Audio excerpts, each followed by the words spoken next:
Assalamualaikum warahmatullahi wabarakatuh. Perkenalkan, nama saya Rizky Bintang Fadilah, NPM 24782062. Dan pada video kali ini saya akan membuat video paket tracer lab 9.3.3 dengan judul paket tracer HSRP configuration guide.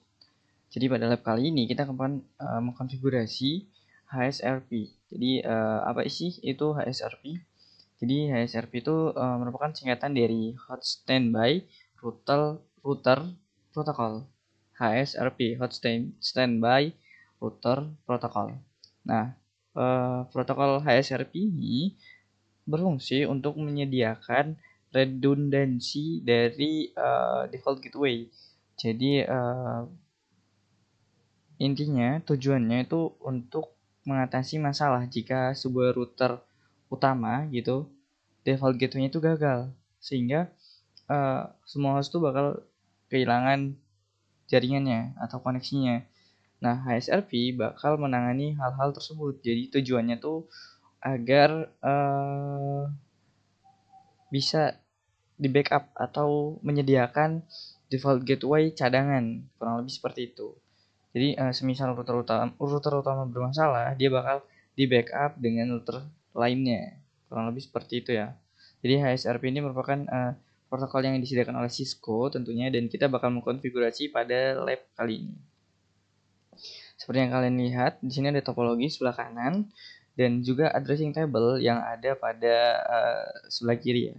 Di sini ada IP address dan juga subnetnya masing-masing dari masing-masing port yang ada pada perangkat.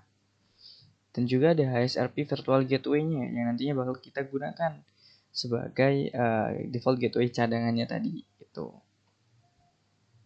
Kalau kita lihat di instruction-nya ini di part pertama kita kan memverifikasi koneksinya, yaitu dengan cara tracer. Jadi mungkin kita bakal langsung aja. Jadi di step pertama kita bakal tracer dari PCA ke web server. Kita ke PCA dulu. Tracer 209 165 200 226.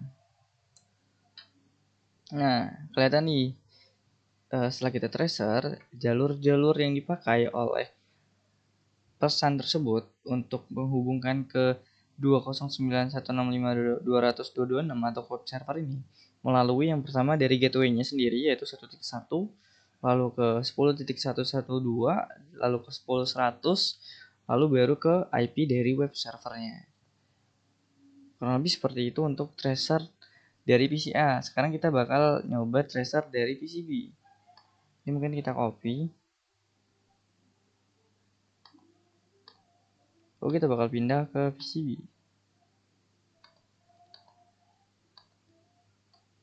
Nah, dia bakal memberikan jalan-jalan mana saja yang akan dipakai oleh PCB untuk menghubungkan ke web server tadi.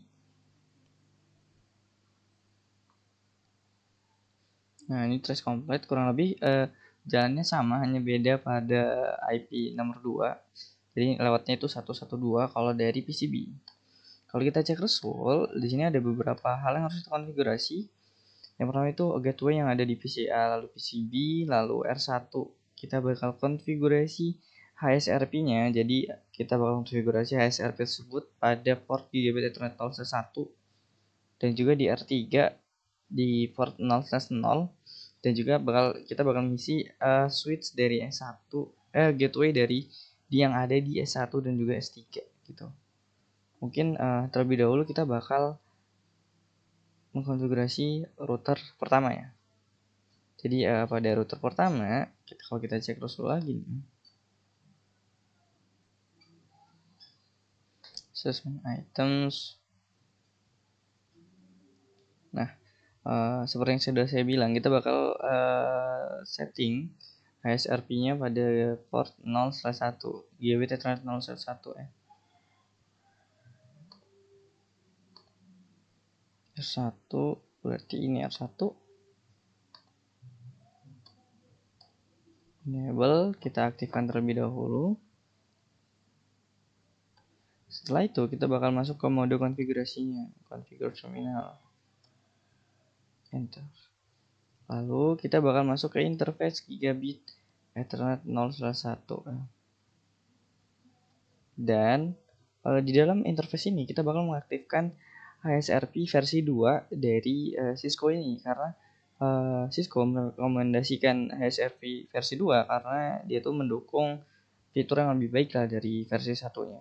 Jadi kalau untuk mengaktifkannya kita bisa ketikkan perintah standby 2 version 2, sorry. Nah, ini udah aktif nih HSRP dari version 2-nya. Nah, kalian bisa lihat di sini juga nih di instruction-nya.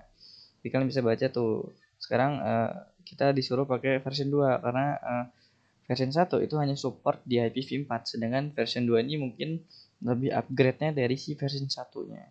Selanjutnya kita bakal klik standby 1, IP-nya 192.168.1.254 sesuai instructionnya. Jadi kita bakal mengaktifkan HSRP grup pertama dan menetapkan alamat virtualnya atau alamat IPv4-nya 1.254 ya.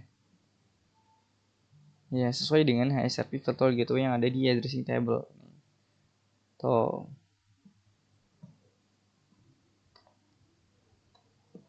Setelah kita konfigurasi IP HSRP gateway virtualnya, kita bakal konfigurasi priority-nya. Jadi kita bakal menetapin prioritas default prioritas router. Jadi router itu bakal menjadi prioritas 150 karena lebih tinggi dari default gitu.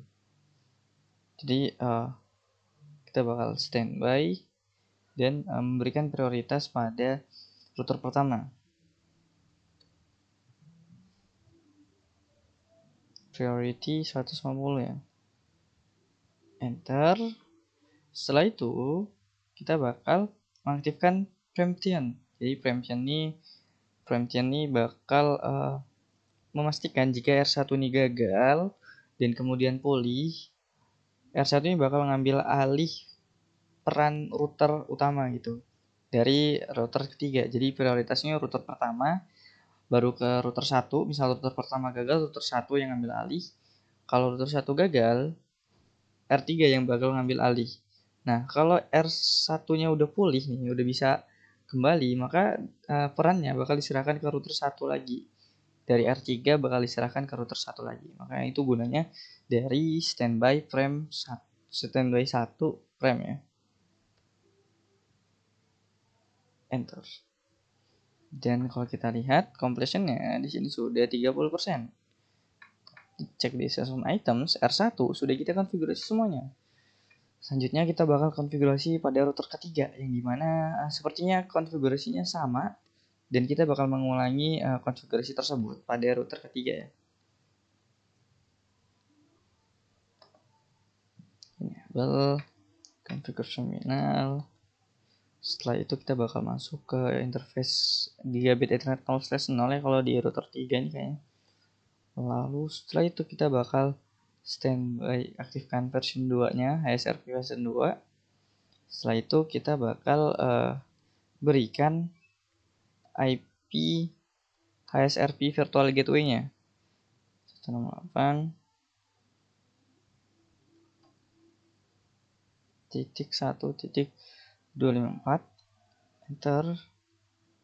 Setelah itu kita bakal end. Kita nggak berikan prioritas ya, harus diberikan ya, sabar kita lihat dulu, dicek dulu. Oh iya udah, jadi otomatis ya. Dan priority defaultnya ini ternyata defaultnya itu 100 kan. Kalau kita mau menjadikan router 3 nih prioritas, maka kita bakal ubah prioritinya menjadi 150 dan R1-nya bakal kita turunin jadi defaultnya itu 100 prioritinya. Jadi kurang lebih untuk konfigurasi router 3 ini udah selesai juga, dan sisanya kita bakal atur default gateway dari PCA, PCB, S1 dan S3. Kita mulai dari PCA. default gateway dari PCA itu kita pakai yang HSRP ya, 1254. Close. Begitu juga dengan PCB.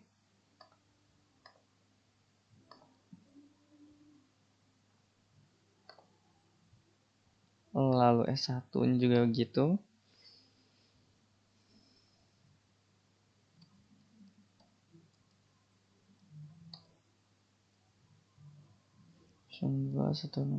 Aduh. 108.1.254. Lalu balik ke S3.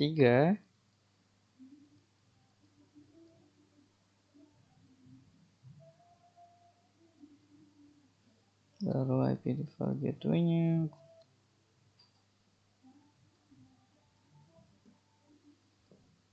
Enter. Dan kita lihat sekarang completion-nya sudah menjadi 100%, yang artinya konfigurasi pada lab kali ini sudah kita selesaikan semuanya. Kita lihat check result. Dan di sini udah checklist semua, yang artinya memang sudah berhasil ya.